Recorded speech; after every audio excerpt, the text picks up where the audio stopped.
Salut à tous et à toutes, c'est Nico, j'espère que vous allez bien. Moi, ça va super bien comme d'habitude. Aujourd'hui, on va donc découvrir des écouteurs Bluetooth à réduction de bruit active proposés par Technics. Ce sont les EAH AZ80. Bon, pour la suite, on parlera juste des AZ80. Alors, les écouteurs intra, ça plaît ou ça plaît pas. Et si ça plaît pas, c'est souvent parce que vous n'aimez pas avoir des trucs qui rentrent dans les oreilles. C'était mon cas avant. Ou alors, vous pensez qu'on ne peut pas avoir un son de qualité avec des tout petits trucs qu'on met dans ses oreilles, justement. Quand j'ai reçu les AZ80, je me suis dit, attends, Technics, c'est la marque qui m'a fait rêver quand j'étais ado. Et ils font des écouteurs True Wireless Hi-Res Audio, il faut absolument que je teste ça. Alors si vous ne connaissez pas, Technics, c'est une marque mythique qui appartient au groupe Panasonic. Ils font des platines pour les DJ depuis des années, de la hi-fi haut de gamme, mais ils font aussi des écouteurs Bluetooth comme cela, donc forcément ça peut pas être de qualité moyenne, et j'avais vraiment envie de les découvrir avec vous. Les AZ80, ce sont des écouteurs Bluetooth 5.3 qui embarquent des drivers, donc des haut-parleurs en alliage d'aluminium de 10 mm et une chambre de contrôle acoustique qui assure des médiums naturels et des basses puissantes sans distorsion.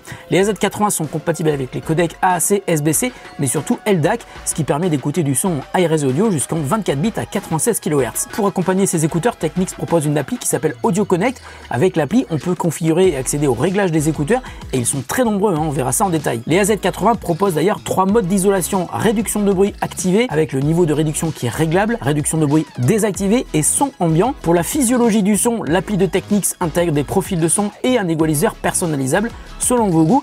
Et Technics met en avant une techno qui s'appelle Just My Voice, qui utilise 8 micros dotés d'une réduction avancée du bruit du vent.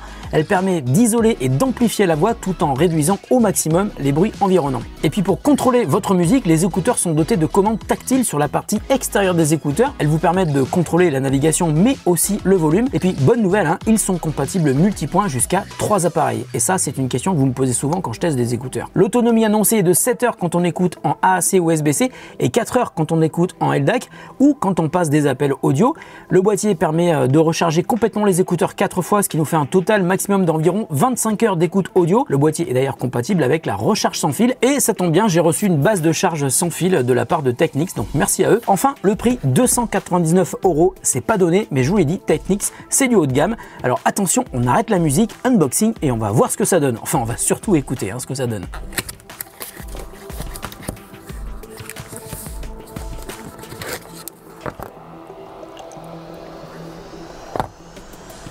Donc là, on a un mini tuto qui nous explique comment utiliser les écouteurs. On nous indique évidemment qu'il y a des contrôles tactiles, je vous l'ai expliqué au début, mais dans cette petite boîte, on a surtout 1, 2, 3, 4, 5, 6, 7 avec ceux qui sont sur les écouteurs, j'imagine. On a 7 paires d'embouts en silicone, 7 tailles différentes. J'ai jamais vu autant de tailles différentes pour des embouts intégrés dans des écouteurs. Ça veut dire que quelle que soit la taille et la forme du lobe de votre oreille, vous devrez forcément trouver les embouts adaptés à la forme de vos oreilles. Et je vous l'ai dit 1000 fois et je vous le redis encore une fois, pour des écouteurs qui font de la réduction active de bruit, il est important d'avoir une réduction passive de bruit qui est excellente. Et c'est en choisissant les bons embouts pour vos écouteurs que l'isolation passive sera efficace au maximum, ce qui permettra d'avoir une réduction de bruit actif qui sera encore meilleure. Voilà pour les embouts, on testera ceux qui correspondent le mieux à mes oreilles. Ensuite, on a le boîtier. Dans la boîte, on a aussi de la dock. Et puis le câble pour charger son boîtier, un tout petit câble USB type C vers USB type C, et on a donc surtout le boîtier qui est assez lourd avec un aspect métallique qui est assez quali, la prise USB type C à l'arrière pour charger le boîtier, et puis donc on a le dessous de ce boîtier qui est compatible avec le standard Qi pour la recharge sans fil. Et on regarde à quoi ressemblent les écouteurs. D'un aspect très quali au premier abord. Ils sont vraiment très très beaux. La finition a l'air vraiment super quali, haut de gamme. Mais ils sont malgré tout très légers. Donc maintenant, je vais prendre les écouteurs, je vais les installer dans mes oreilles. Et on va voir si mon iPhone les détecte ou s'il faut que je les rajoute manuellement. Donc là, ils sont en mode appairage.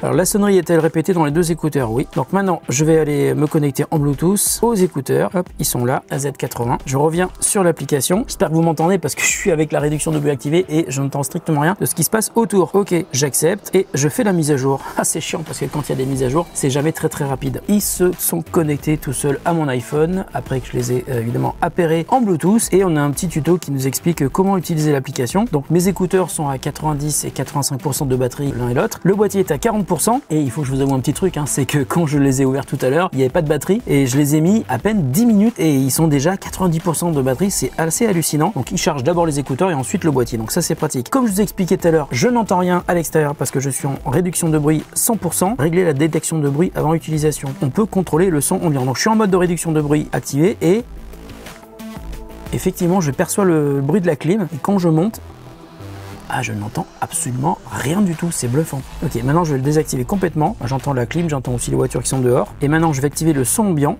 Ah voilà, c'est marrant. La réduction de bruit est désactivée, mais là il y a le son ambiant. Les micros qui enregistrent du son et qui me le renvoient dans les oreilles. Là je suis en mode max, donc c'est exactement comme si j'avais pas les écouteurs.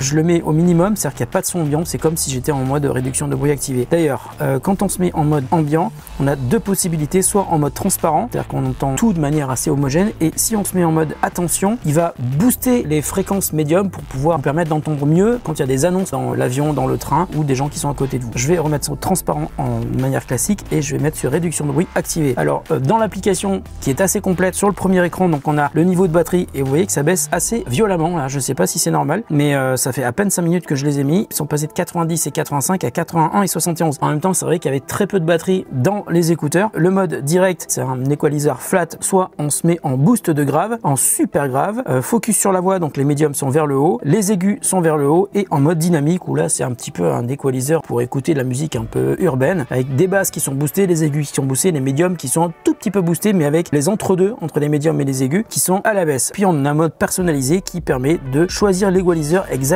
comme on aime écouter la musique. J'ai pas encore écouté de musique, donc je sais pas ce que vaut l'équalizer de base, donc on va se mettre en mode direct. Je ne sauvegarde pas ce que je viens de faire parce que c'était des bêtises. Et le troisième onglet, c'est l'onglet des paramètres. Avec la langue de l'invite vocale, on peut personnaliser l'invite vocale en lui demandant par exemple de régler le volume, ou alors lorsqu'on change de mode, on va se mettre au nom du mode. Je peux ajouter un casque. Ensuite, on peut changer le nom du casque, on peut indiquer la couleur. Ça, c'est pour l'application si vous avez la version noire ou la version silver. Moi, j'ai la version noire. Et puis, on peut choisir la meilleure oreillette. C'est ce dont je vous parlais tout à l'heure, hein. C'est ces petits embouts de silicone qui sont prévus pour être au bout de vos écouteurs et qui vont vous permettre avec un test de son de vérifier quelle est la taille des embouts qui est la plus adaptée à la forme de vos oreilles. Il y a un autre truc qui est vachement cool, c'est trouver un casque. On peut émettre un son sur le casque. Je vais l'enlever parce que sinon ça va me démonter les oreilles.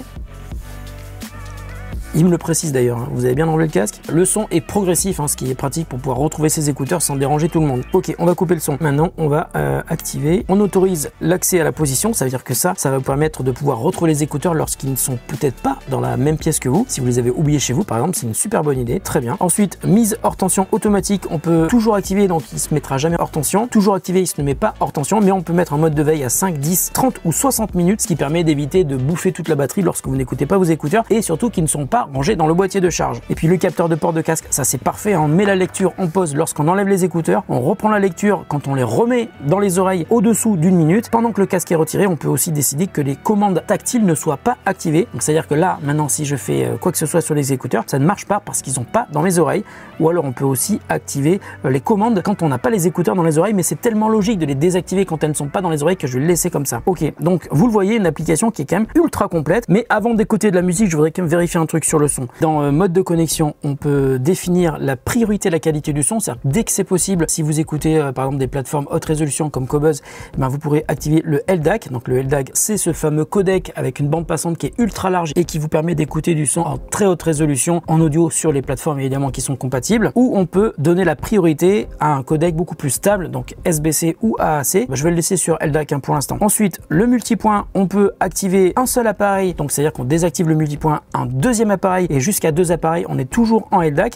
Mais si on connecte 3 appareils, on ne pourra pas activer le LDAC, ça sera que du SBC ou du AAC. Je vais le laisser sur 2 appareils, hein, parce que c'est ce que je vais essayer aussi entre mon iPhone et mon ordi. Et si je vais dans suppression des détails et des interruptions du son, alors c'est pas hyper bien expliqué, mais en gros, pour faire simple, ça veut dire que soit on met la priorité sur la qualité du son, soit sur le faible délai entre ce qui est envoyé et ce qui est reçu. C'est-à-dire que faible délai entre son et image, par exemple, si vous regardez des vidéos. Donc on va se mettre sur automatique, c'est-à-dire que suivant ce que vous regardez ou ce que vous écoutez, eh bien il va adapter ce réglage. Ensuite, on peut personnaliser le capteur tactile. Donc le capteur tactile de chaque côté peut être activé pour faire lecture, pause, monter le volume, baisser le volume, et puis bien sûr un toucher prolongé pour changer de mode de son. Et c'est pareil quand vous utilisez les appels téléphoniques, vous pouvez décrocher, raccrocher, et puis durant un appel, on peut aussi monter ou baisser le volume, couper le son ou changer le mode de réduction de bruit. Alors toujours avec les surfaces tactiles sur le côté, on peut aussi définir ce qui va être proposé ou non. Par exemple, je veux pas qu'il me désactive le son ambiant, je veux soit la réduction de bruit, soit le son ambiant, et on va passer de l'un à l'autre en appuyant 2 fois si j'ai bien compris. Sélectionner un assistant vocal, donc soit Alexa, soit l'assistant vocal du smartphone. En l'occurrence, c'est Siri pour moi. Si vous êtes sur Android, ça peut être Google Assistant. Et c'est tout pour les réglages. Maintenant, ce que je vais faire, c'est que tout simplement, je vais écouter un peu de musique. J'ai pris mon application Qobuz, c'est celle qui me permet d'écouter de la musique en haute résolution. Je vais écouter un morceau que j'adore. Qu'est-ce qu'on pourrait bien écouter en haute résolution? Je vais écouter ma playlist, tout simplement. Ok, ça marche. J'ai enlevé les écouteurs de mes oreilles, la musique s'est arrêtée, et en faisant 3 appuis sur la gauche ou 2 appuis, ça monte ou ça baisse le volume, et c'est ce qui est indiqué dans l'application et dans le petit dock de démarrage rapide. Donc en fait, on prend très vite en main ces écouteurs. Je vais les remettre en route. Normalement, la musique devrait se remettre en route, et je vais passer au morceau suivant. Oh la vache. Waouh, c'est super puissant. Je remarque juste un truc, c'est que j'ai pas pris les embouts qui sont les plus adaptés à la forme de mes oreilles. C'est juste parce que ça me fait un petit peu mal. Donc je vous propose un truc, c'est que je reviens dans quelques jours. Je vais les tester de manière approfondie tous les jours pour écouter de la musique, pour passer des appels, parce que je passe beaucoup d'appels, parce que vous êtes nombreux à m'appeler. Non, je rigole, vous n'êtes pas nombreux à m'appeler, mais je passe quand même beaucoup d'appels. En revanche, je vais passer aussi du temps à tester les 7 paires différentes d'embouts en silicone pour que je puisse trouver ceux qui sont les plus adaptés à la forme de mes oreilles, pour que ce soit le plus confortable possible. Parce qu'avec ceux qui sont installés par défaut, je trouve que c'est pas super confortable justement. Donc je vous retrouve dans quelques jours et je vous donnerai mon feedback complet sur les EAH AZ80 de Technics. Et bien voilà, je me suis régalé pendant un petit peu plus d'une semaine. Je suis de retour pour vous parler des Technics AZ80. Alors je vais faire rapide, je les ai beaucoup écoutés, et cette fois-ci avec les bons embouts dans mes oreilles, c'est beaucoup plus confortable et le son est vraiment incroyablement bon. Alors j'en ai profité pour faire plein de sessions comparatives d'écoute avec les AirPods Pro 2, et mon avis est tranché.